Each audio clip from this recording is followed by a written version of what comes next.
की, लेकिन अंतर जगत से न्यारा रहना चाहिए, दिल से न्यारा रहना चाहिए। जो दिल से न्यारा है वो भक्त है, और जो दुनिया में धंसा हुआ है वो भिखारी है। बस यही एक फर्क है। तो आप सोचना, भक्त कौन है? जो भगवान से जुड़ा हुआ है उसे भक्त कहते हैं, और भिखारी किसको कहते हैं? जो भीख से जुड़ा हुआ है। बस जो भीख से जुड़ा है वो भिखारी है, और जो भगवान से जुड़ा है वो भक्त है। भक्त मन का मालिक होता है और भिखारी मन का गुलाम होता है। बस यही एक फर्क है। इस फर्क को समझना, इस फर्क को जिसने भी जान लिया वो समझ जाएगा। देखिए छोटी सी चीज कितनी महत्वपूर्ण होती है। ठीक जो बात आचार्य मानतुंग ने कही वही बात उपनिषदों में मिलती है, और क्या गजब की उपमाएं दी हैं। कमाल करता हूं उस उपनिषद के ऋषि को भी। क्या बोलते हैं? विश्वव्यापी तमो हिनस्ति तरणिर्बालोपि कल्पांकुरो दारिद्र्यानि गजावलिं हरिशिशु काष्ठानि वन्हे कनः पीयूषस्य लवोपि रोग निवहो यतवत् तथा विभो ते मूर्ति त्रिजगति कष्टानि हर्तुम क्षमा है। अब ये देखना, जो बात आचार्य मानतुंग ने कही है कि पल भर में क्या हो जाता है, क्षण भर में क्या हो जाता है, एक छोटी सी चीज भी क्या कमाल कर देती है। वहां उपमा दी है आचार्य मानतुंग ने, सूर्य की पहली किरण 12, 13, 14 घंटे की रात को पल भर में, बोलो, पल भर में 12, 13 घंटे की रात को सूरज की पहली किरण नष्ट कर देती है। पहली किरण, उसका कमाल देखिए। आगे बोल रहे हैं, विश्वव्यापी तमो हिनस्ति तरणिर्बालोपि। विश्वव्यापी तमो हिनस्ति, विश्वव्याप्त यानी पूरे संसार में जो अंधकार है, तम है, अंधकार व्याप्त है। तरणिर्बालोपि, तरनी कहते हैं सूरज को। सूरज को क्या कहा? तरनी। और मित्र भी सूरज को कहते हैं। मित्र जो हम एक दूसरे के लिए प्रयोग करते हैं, तो सूरज का भी नाम मित्र है। तो तरनी यानी तारने वाला। अंधकार एक सागर की तरह है, और अंधकार में जो प्रकाश है वो एक नाव की तरह है। तरनी। बालों की यानी जो बाल सूर्य है, जो अभी अभी उदय हुआ है, सूर्योदय, बिल्कुल बाल सूर्य। बाल सूर्य की पहली किरण अंधकार को नष्ट कर देती है। और क्या करती है? कल्पांकुरो दारिद्रानी। कल्प वृक्ष का एक छोटा सा अंकुर, कल्प वृक्ष का एक छोटा सा अंकुर जन्मों जन्मों की दरिद्रता को नष्ट कर देता है। गजावलिम हरि शिशु।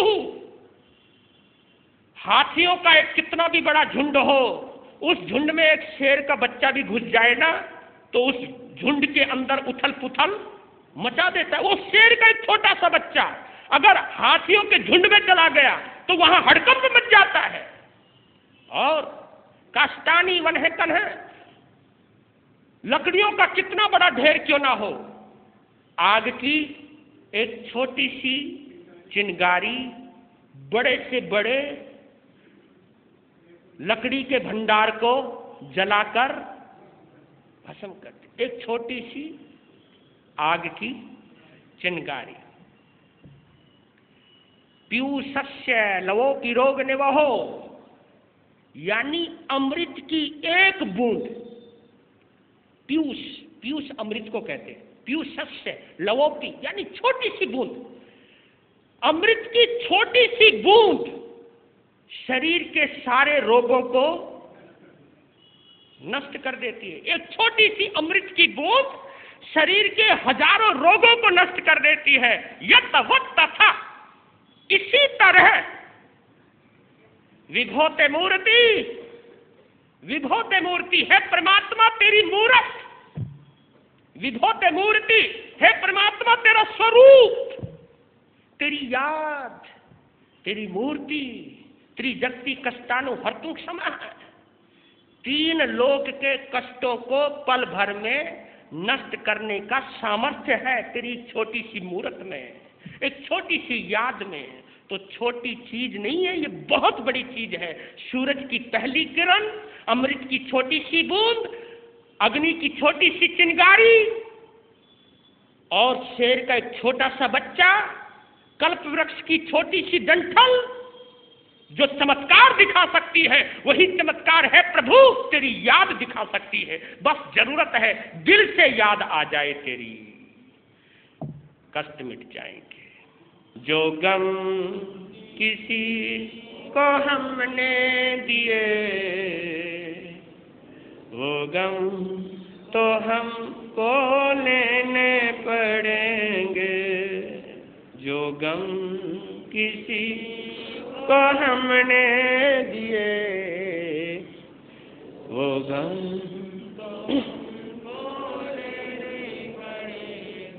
लेने पड़ेंगे, लेने पड़ेंगे, लेने पड़ेंगे, लेने पड़ेंगे।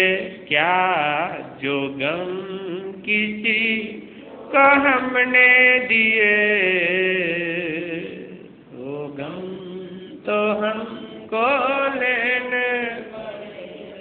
ले चलता हूं आपको चंपापुरी। आप कल सुन रहे थे आनंदपुर की राजसभा में राजा चंद्रसेन अपराधी की तरह खड़ा है। ये वक्त की बात है और गोविंद सिंह राजगद्दी पर बैठा है। जो कभी किसी का अपराधी था वो गद्दी पर है, जो कभी राजा था वो सामने अपराधी की तरह खड़ा है। तो ये बात रुकी थी कि राजा तुम्हें दंड तो जरूर मिलेगा। अब इसी की प्रतीक्षा तो मैं कल भी थी और आज इसका निवारण कर रहा हूं। गोविंद सिंह अपनी राजगद्दी से खड़ा हो गया।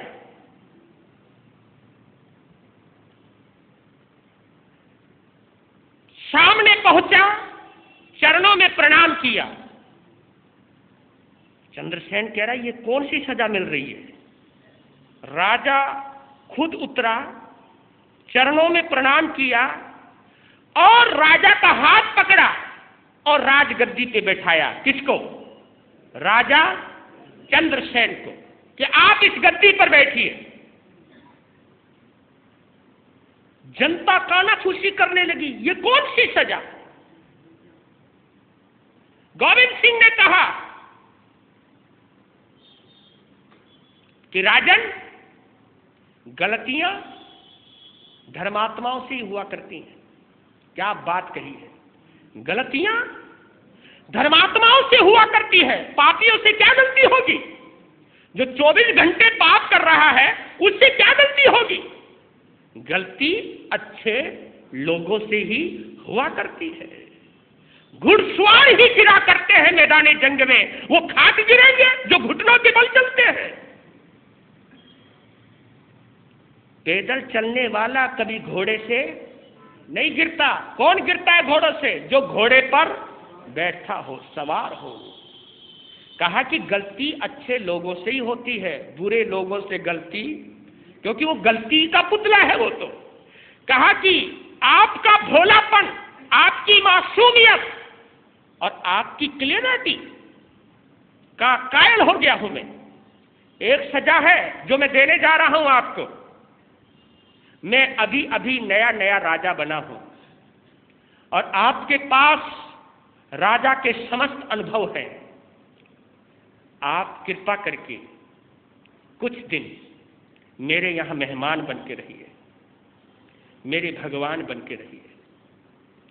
मैं आपसे अपनी प्रजा को मैं किस तरह से सुख दे सकता हूं, अपनी प्रजा का किस तरह सुंदर प्रशासन कर सकता हूं, इसकी मैं विद्या सीखना चाहता हूं। ये दृश्य देखकर राजा चंद्रसेन का दिल भर आया। उसकी आंखों में उसकी विनयशीलता और उसके सजा देने का ढंग का कायल हो गया। और कायल होता भी क्यों ना, जोर मारती है कोई चीज, जो उसके सामने खड़ा है वो कोई और नहीं, वो उसका बेटा है, उसका खून है।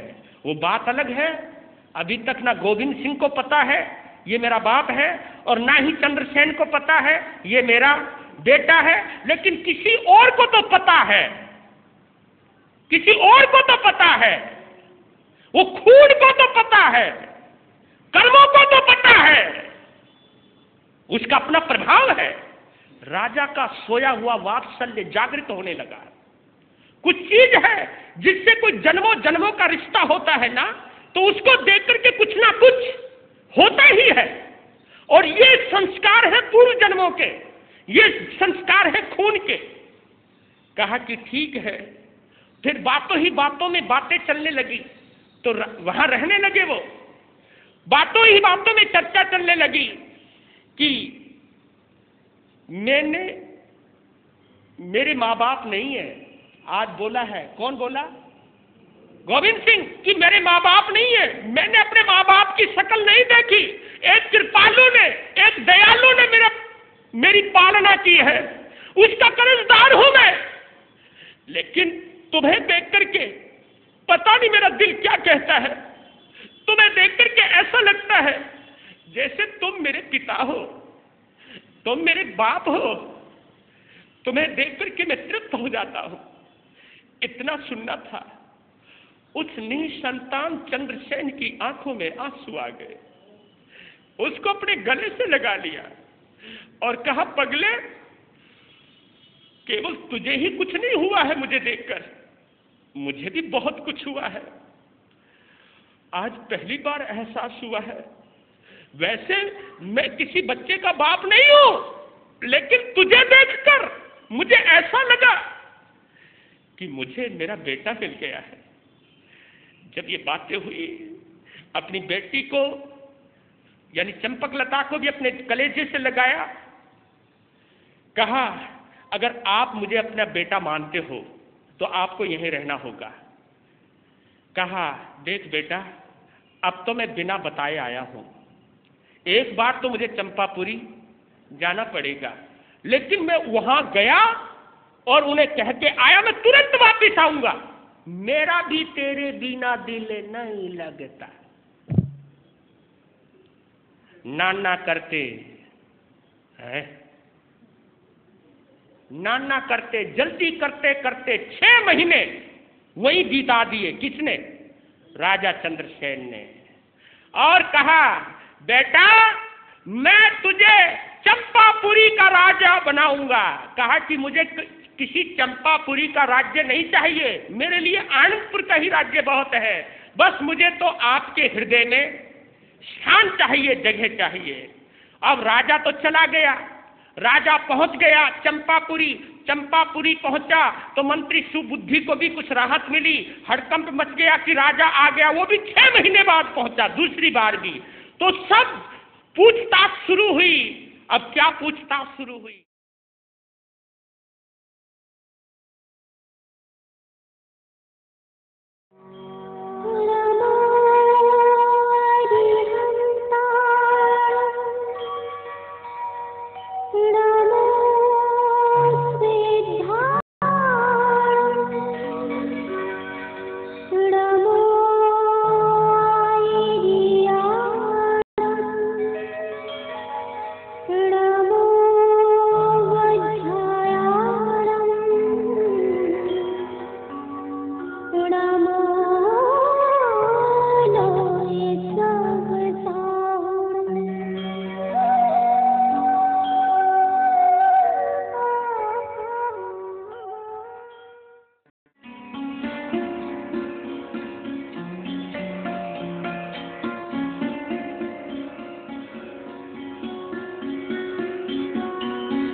सबसे पहले श्रमण संघ के चतुर्थ पट्टर आचार्य सम्राट ध्यान योगी महामहिम श्री शिव मुनि जी महाराज साहब, जैन धर्मोपदेष्टा गुरुदेव श्री फूलचंद जी महाराज साहब, परम सेवा भावी परम पूज्य गुरुदेव श्री प्रेम सुख जी महाराज साहब, संघ रत्न उपाध्याय प्रवर पूज्य श्री रविंद्र मुनि जी महाराज साहब, इन चारों गुरु भगवंतों की पावन चरणों में शत शत वंदन करता हूँ।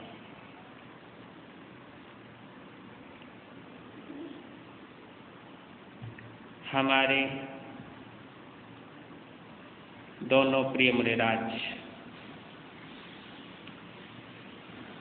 एवं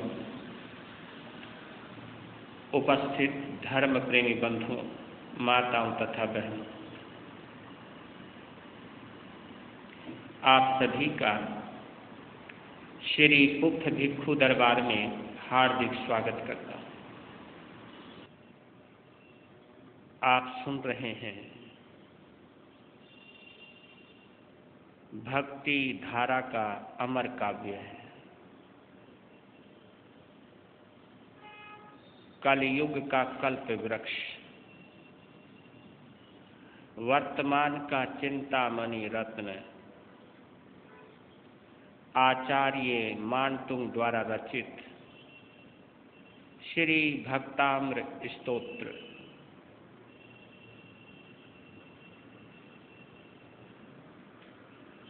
आज 8वें श्लोक पर चर्चा करूं, उससे पहले भावपूर्वक श्रद्धापूर्वक भगवान आदिनाथ का स्मरण करें। इस विश्वास के साथ, आदिनाथ भगवन दो मुझको सहारा, भंवर में है नैया दिखा दो किनारा। आदिनाथ भगवन दो मुझको सहारा, भंवर में है नैया दिखा दो किनारा। दुनिया का देखा जो मैंने नजारा, यही जाना मैंने तेरे सिवाना हमारा। किसको कहूँ मैं जो देगा सहारा, भंवर में है नैया दिखा दो किनारा। आदिनाथ भगवन दो मुझको सहारा, भंवर में है नैया दिखा दो किनारा। बोलिए आदिनाथ भगवान की। श्लोक का उच्चारण। मत वेति नाथ तव संस्तवनं मयेद, मारा भ्यते तनो धिया के तव प्रभाव। चेतो हरिष्यति सतं नलनीदलेषु,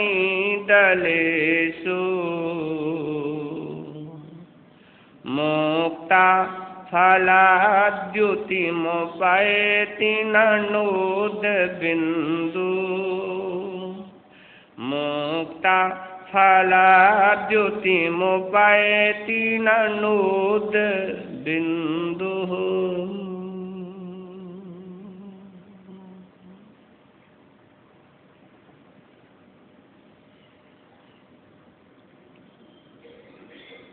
मतवेति नाथ।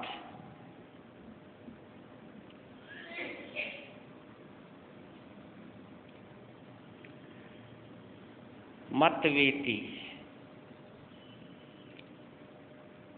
दो शब्दों को जोड़कर बना है। मतवा जमा इति मतवेति।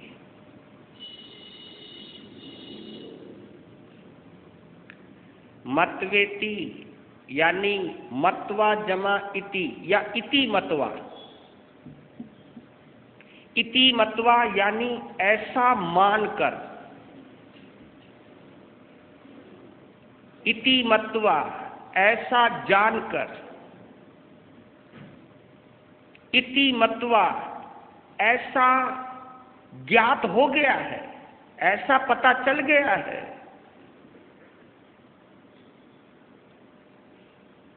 इति मतवा ऐसा मानकर क्या, हे नाथ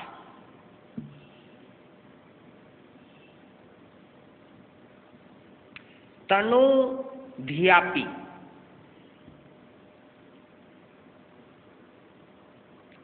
यानी मंद बुद्धि वाला होने पर भी। तनु धियापि छोटी बुद्धि वाला होने पर भी। आचार्य मानतुंग बोल रहे हैं, हे नाथ ऐसा मानकर। क्या मानकर? तनु धियापि मंद बुद्धि, छोटी बुद्धि, कम बुद्धि वाला होने पर भी मया जमा इदम, जो मयेद शब्द आया है, तव संस्तवनम मयेद, तो ये भी दो शब्दों को जोड़ के बना है। मया जमा इदम मयेद। मया यानी मेरे द्वारा, आपके भक्त के द्वारा, आपके इस नादान मंद बुद्धि वाले भक्त के द्वारा।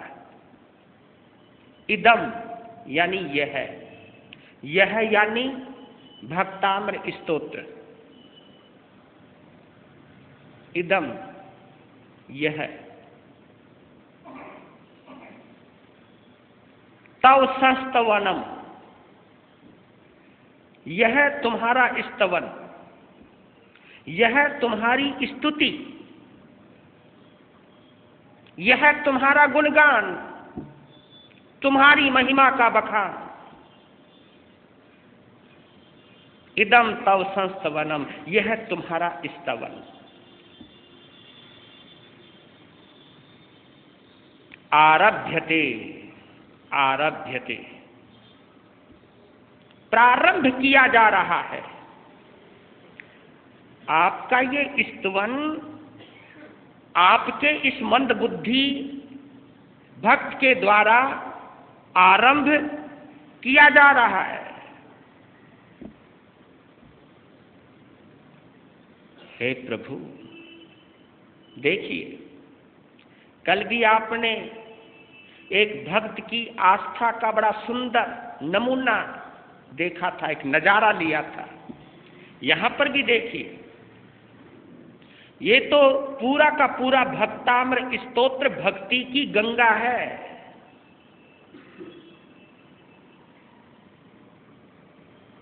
इसमें स्नान करने से, इसमें डुबकी लगाने से, क्योंकि गंगा तो भगीरथ ने बहाई थी, लेकिन उसका लाभ हर कोई ले रहा है। रचना तो भक्तामृत स्तोत्र की आचार्य मानतुंग ने करी, लेकिन जिसने श्रद्धा के साथ इसका पाठ किया है, हृदय से स्मरण किया है, भक्ति के साथ उपासना की है, हर भक्त को इसकी उपासना का फल मिला है। बोल रहे हैं आचार्य मानतुंग कि मैं यह आपका स्तवन प्रारंभ कर रहा हूं और इसके अंदर क्या प्रभाव होगा। तव प्रभावात यानी आपके प्रभाव से, आपकी कृपा से, आपकी करुणा दृष्टि से, आपकी मेहरबानी से, आपके प्रभाव से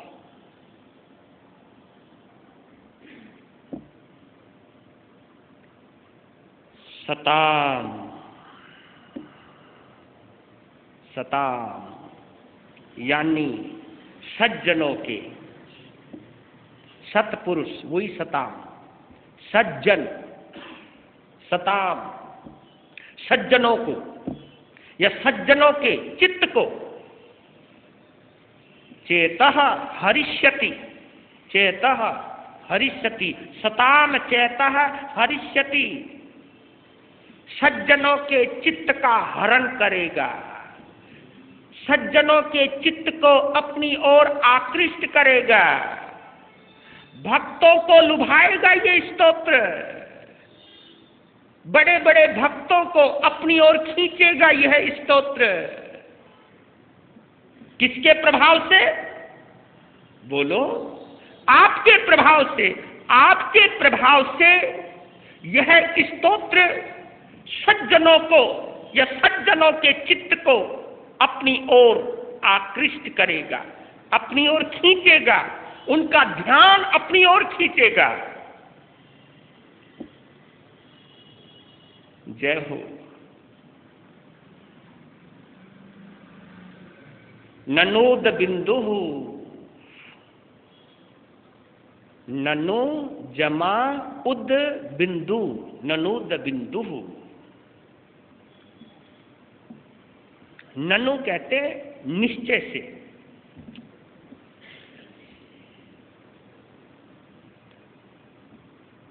पूरा कॉन्फिडेंस, पूरा आत्मविश्वास आचार्य मानतुंग का, संपूर्ण आस्था आचार्य मानतुंग की। ननु यानी निश्चय से, गारंटी के साथ बोल रहे हैं आचार्य मानतुंग। और देखिए, इतनी बड़ी गारंटी वो अपने बलबूते पर नहीं ले रहे, वो इतनी बड़ी गारंटी आप उनकी कृपा से ले रहे हैं।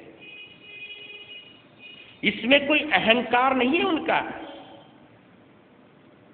ये उनका विश्वास है, ये उनकी आस्था है, ये उनकी श्रद्धा है, ये श्रद्धा बोल रही है उनकी। ननो निश्चय से, मैं गारंटी के साथ कहता हूं, ये मैंने देखा है अपनी आंखों से, ये नजारा देखा है। उद बिंदु, उद कहते पानी को, जल को, और बिंदु यानी जल की बूंद। पानी की बूंद है क्या? कुछ नहीं। ननुद बिंदु निश्चय से जल की बूंद। नलनी दलेषु, नलनी दलेषु यानी कमलनी के पत्तों पर, कमल के पत्तों पर, कमलनी के पत्तों पर, वो कमलनी के पत्ते जो सुनहरे हैं, वो कमलनी के पत्ते जो हरे भरे हैं, वो कमलनी के पत्ते जो सोने की तरह चमक रहे हैं, उन पत्तों पर जब पानी की बूंद पड़ी होती है,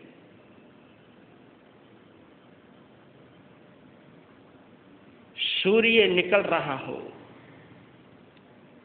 सूर्य का प्रभाव और कुछ सुनहरे कमल के पत्तों का प्रभाव, और उन पत्तों पर क्या, पानी की बूंद, वह मुक्ता फलाद्युति मुपायति।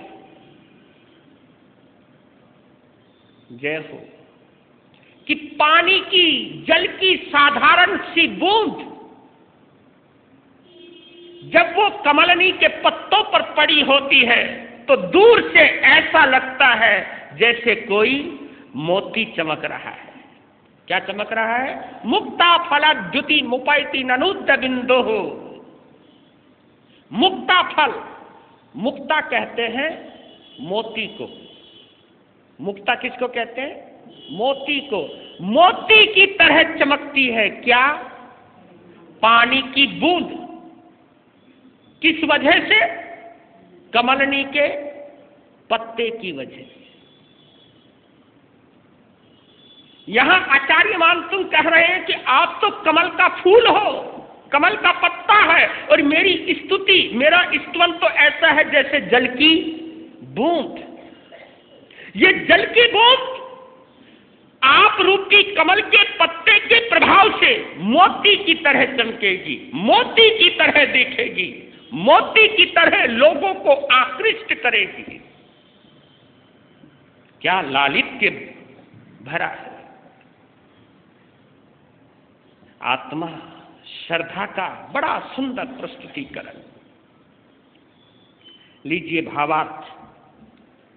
आचार्य मानसुन श्रद्धा के साथ बोल रहे हैं कि है प्रभु, जैसे कमलनी के पत्तों पर पड़ी हुई जल की बूंद भी पत्तों के प्रभाव से मोती के समान शोभा पाती है, मोती की तरह दिखती है, मोती की तरह चमकती है, शोभा पाती है, उसी प्रकार मुझ अल्पज्ञ, बुद्धिहीन, मतिहीन, बलहीन, मुझ अल्पज्ञ के द्वारा रचित ये साधारण स्तोत्र भी सज्जनों के चित्त का हरण करेगा, सज्जनों को अपनी तरफ खींचेगा।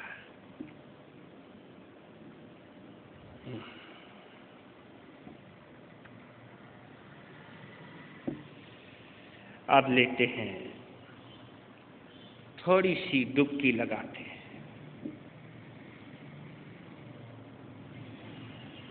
बड़ा सर्वश्रेष्ठ संबोधन है ये। कौन सा? मतवेती नाथ।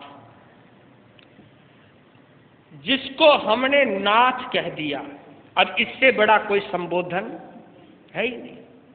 जिसको हमने अपना स्वामी कह दिया, इससे बड़ा कोई संबोधन है ही नहीं। जिसको हमने अपना भगवान मान लिया या भगवान कह दिया, इससे बड़ा और क्या संबोधन होगा। नाथ सर्वश्रेष्ठ संबोधन है ये। आचार्य मानसुन कहते हैं कि है नाथ, तेरे बिना मैं अनाथ था, तेरे बिना मैं अनाथ था, तुम नाथ क्या आए, तुम नाथ क्या बने, तुमने क्या आशीर्वाद दिया। तुम्हारे चरणों से लग करके, तुम्हारे को अपना मान करके मेरी तो जन्मों जन्मों की अनाथता खत्म हो गई।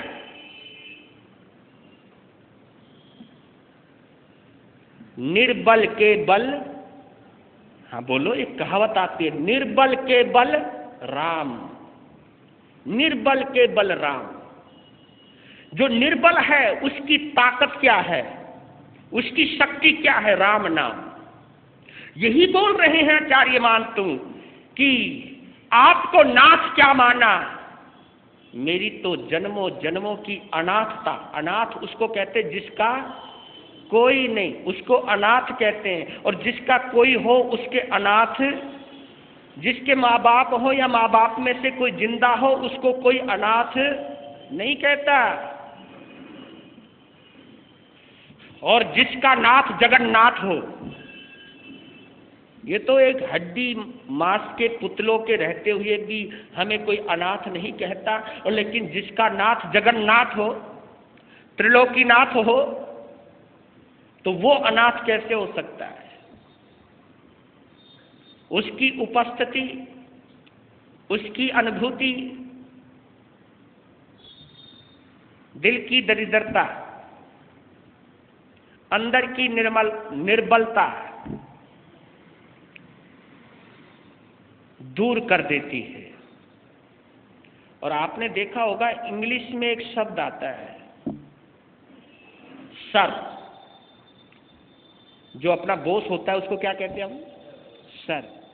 सर क्यों कहते हैं? जिसके आगे ये सिर झुक जाए उसको हम सर कहते हैं, या जो हमारे सिर पर हो उसको हम सर कहते हैं, जो हमारा बॉस हो उसको हम सर कहते हैं। यानी कोई है मेरा, है कोई मेरा, मैं बेसहारा नहीं हूं, मैं अनाथ नहीं हूं। दुनिया के सारे सहारे मिट जाएंगे, लेकिन जब हम परमात्मा का सहारा लेते हैं, अपने आत्मविश्वास का सहारा लेते हैं, अपने अंतर में छुपे हुए परमात्मा का सहारा लेते हैं, वो सहारा सच्चा होता है, पक्का होता है, सॉलिड, मजबूत। तो इसलिए परमात्मा का नाम जगन्नाथ भी है, उसे जगतपति भी कहते हैं, उसे जगन्नाथ भी कहते हैं, उसे त्रिलोकीनाथ भी कहते हैं। वो इसलिए कहते हैं कि वो तीनों लोकों से, बोलो, तीनों लोकों से ऊपर है वो, क्योंकि मुक्ति सबसे ऊपर है, सिद्धशिला सबसे ऊपर है, उसके नीचे संसार है। वो जगन्नाथ है क्योंकि वो जगत से ऊपर है, दुनिया से ऊपर है, वो डूबा हुआ नहीं है। जब हम उसकी लो लगाते हैं और लो सच्ची लग जाए तो जगन्नाथ हमको भी जगत से ऊपर उठा देता है, दुनिया से ऊपर उठा देता है, दुनिया के दलदल से निकाल देता है, 84 लाख जीवा योनि से हमें मुक्त बना देता है, मुक्त कर देता है। जय हो। इतनी श्रद्धा चाहिए, इतना विश्वास चाहिए। अब इसका थोड़ा सा और क्लियर करूं। मतवेति इति मतवा, ऐसा मानकर आचार्य मानतुंग ने 8वें श्लोक से पिछले 7 श्लोकों को जोड़ दिया है। 8वें श्लोक, क्योंकि 8वां श्लोक है ये मतवेति नाथ, इस श्लोक से पिछले 7 श्लोकों को जोड़ा है। इति मतवा, मतवेति नाथ, ऐसा मानकर। कैसा मानकर? कि हे प्रभु,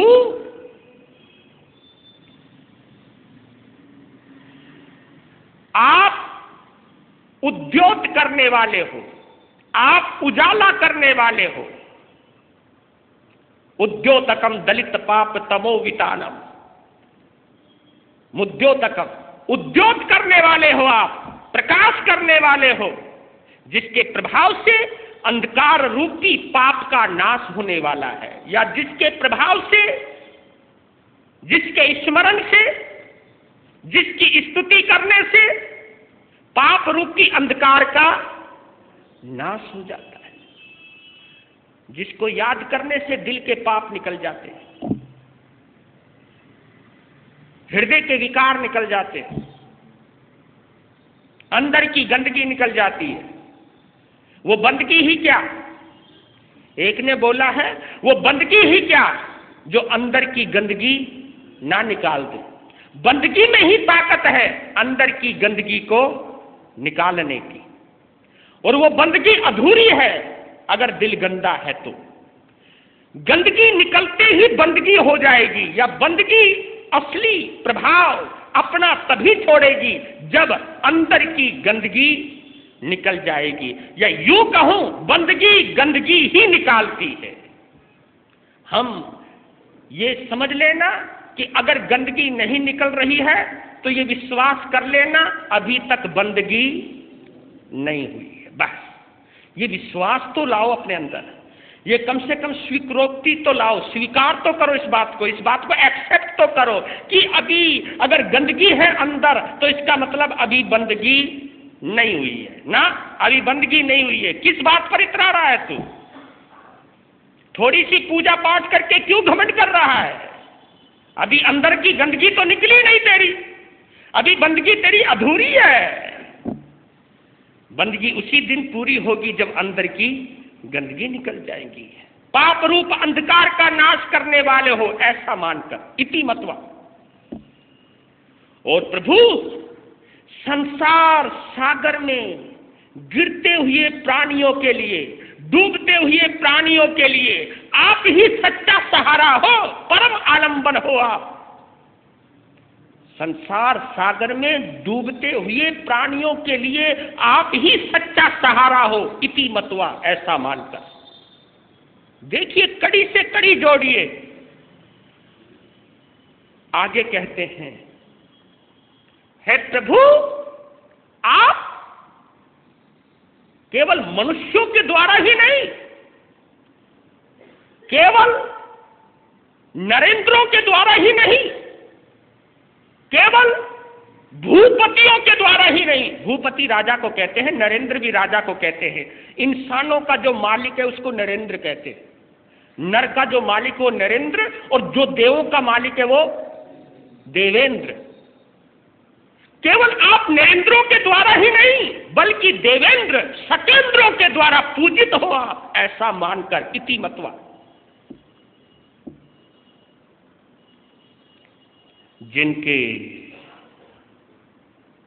चरणासन को, जिनके चरणासन यानी पाद पीठ, जिनके चरणासन की पूजा देवता करते, चरणासन की, पाद पीठ की पूजा देवता करते हैं, देवेंद्र करते हैं, इति मत्वा, ऐसा मानकर।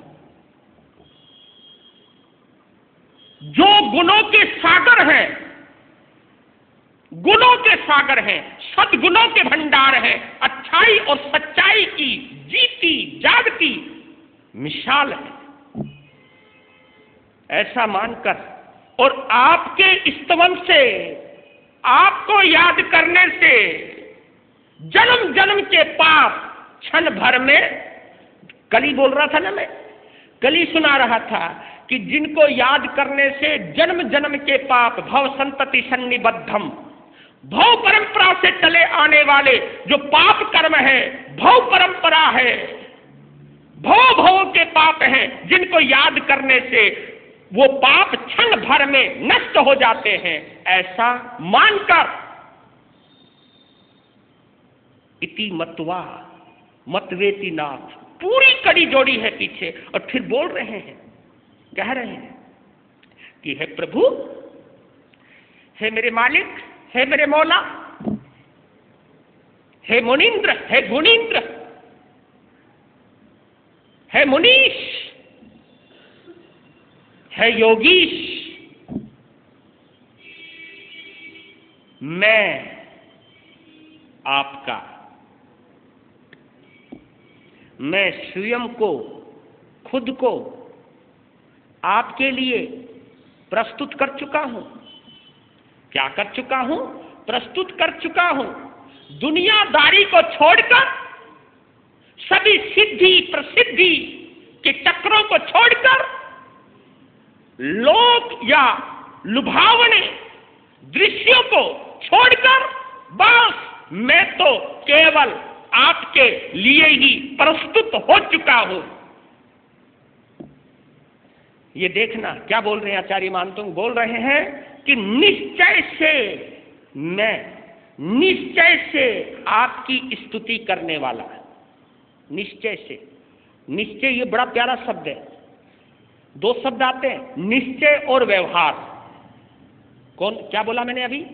निश्चय और व्यवहार। व्यवहार कहते हैं लोक दिखावा। लोग, एक पूजा होती है दिखाने के लिए, लोक व्यवहार के लिए, हाँ, ताकि लोगों को पता चले यार भगवान का भक्त है। वो भगवान के लिए कम करता है, लोगों के लिए ज्यादा करता है। जब मैं जाऊंगा तो लोग कहेंगे भाई भगवान के मंदिर में जा रहा, बड़ा धर्मात्मा है। यहां बोल रहे हैं निश्चय से, मुझे लोगों से कोई मतलब नहीं, मुझे इस वक्त कोई याद नहीं आ रहा, निश्चय से आपकी स्तुति करने वाला, निश्चय से यानी आत्मा से। और आपको बतला दूं, निश्चय और व्यवहार ये दो चीजें हमारे आगमों में आती है। अगर मैं इसको सरल भाषा में बोलूं, निश्चय यानी आत्मा और व्यवहार यानी शरीर। निश्चय यानी आत्मा और व्यवहार यानी शरीर, क्योंकि शरीर दिखाई देता है, आत्मा दिखाई नहीं देती। इसलिए कहते भाई तेरे दिल में क्या है ये तो हम नहीं जान सकते, कौन कैसा है ये तो किसी के माथे पर लिखा हुआ नहीं है, पर लेकिन निश्चय से यानी वो है क्या असलियत में ये तो वही जानता है ना, या तो उसकी आत्मा जानती है, या त्रिलोकीनाथ या सर्वज्ञ या सर्वदर्शी जानते हैं। निश्चय, निश्चय से आपकी स्तुति करने वाला, यानी जिसमें कोई मिलावट नहीं है। और फिर बोलते हैं बिना बुद्धि का, बिना लज्जा का, स्तुति के लिए समुद्यत हुआ मति वाला, केवल आपकी स्तुति के लिए। ये बड़ा प्यारा शब्द है, इसको भी समझ लेना। केवल आपकी स्तुति के लिए समुद्यत मति वाला, केवल आपकी स्तुति के लिए, स्तुति के लिए, केवल आपकी पूजा के लिए, केवल आपको ही याद करने के लिए, केवल आपकी भक्ति करने के लिए। यानी इसका मतलब यह है कि मैं और कुछ नहीं मांग रहा तुमसे, मुझको कोई और चाहना नहीं है कि हे प्रभु तू मेरा कष्ट मिटा, हे प्रभु तू मेरा उद्धार कर। ना ना ना ना ना, मैं कुछ नहीं जानता, मैं कुछ नहीं मांगता, मैं तो केवल आपकी स्तुति करने के लिए उद्यत हुआ हूं, बस। मुझे कुछ नहीं, चाहे तू दे ना दे ये तेरी मर्जी, मुझे कुछ नहीं लेना देना, और मेरी नजर भी नहीं है वहां पर, मुझे तो तू ही तू नजर आता है, तेरे अलावा कोई नजर नहीं आता। इसको कहते हैं स्तुति के लिए समुद्यत मति वाला। आगे कहा जिसके हृदय सरोवर में, जिसके मान सरोवर में, भावना रूपी जल में आप चंद्रमा की तरह प्रतिबिंबित हो रहे हो। हृदय सरोवर के भावना रूपी जल में आप चंद्रमा के समान प्रतिबिंबित हो रहे हो। संसार रूपी समुद्र को, वाह, संसार रूपी समुद्र को आपके प्रभाव से, संसार रूपी समुद्र को, गौर करना मैं जोर दे के बोल रहा हूं, संसार रूपी समुद्र को आपके प्रभाव से अपनी दोनों भुजाओं के बल पर तैरने का विश्वास रखने वाला। यानी कि समुद्र को कोई